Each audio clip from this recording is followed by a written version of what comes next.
So in this recording, I'm going to go over a couple difficulties I'm having with electronics and just in general. I can't move my arms properly.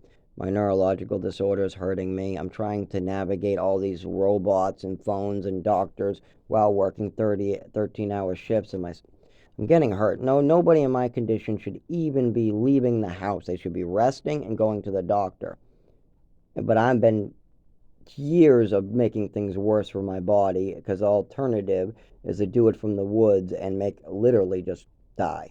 So it's either do this way at the with the doctors at home and work while I'm not supposed to be working, or do this from the woods and get hurt too. So either way I do this, I'm gonna have to make myself. I mean, you can't just stay in the middle of the woods during a blizzard, and the shelter won't let you stay either. And if the doctors aren't working properly or helping me with this, then that's gonna be a problem too, because everybody wants documentation.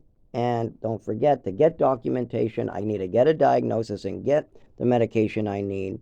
But that's exactly what I'm trying to do. So if I leave work and move into the shelter, they're not going to work with me because I don't have documentation. And the reason why I'm moving into the shelter is because I'm trying to get documentation. So it's an oxymoron. I'm moving in the shelter because I'm trying to get documentation of my illness.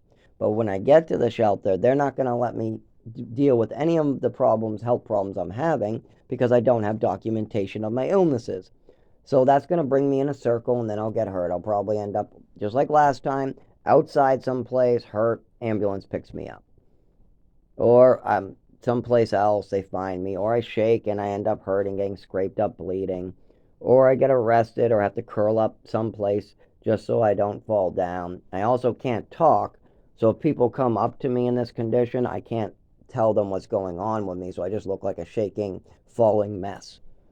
So, yeah, that's a big problem, and I'll get hurt and killed within a couple months. And because I lose the ability to speak well in the cold, and if this gets too severe, it doesn't come back, then I can't explain anything to the doctor, so I won't get my documentation. So the shelter will keep doing this for me. So then eventually I'll just get thrown out and have to live in the woods again. And that's how this happens. I'm just, boom, I give up this apartment, just find a cave and live in there, because I'm going to have to live like an animal again. Did it for 4 years. Now I'm going to have to do it again. But this time I'm not sure if I can do it.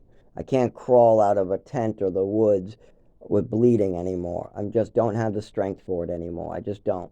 Don't have the strength to be on the ground crawling like a baby, bleeding all over the place because somebody else made a bad decision. I just can't do it.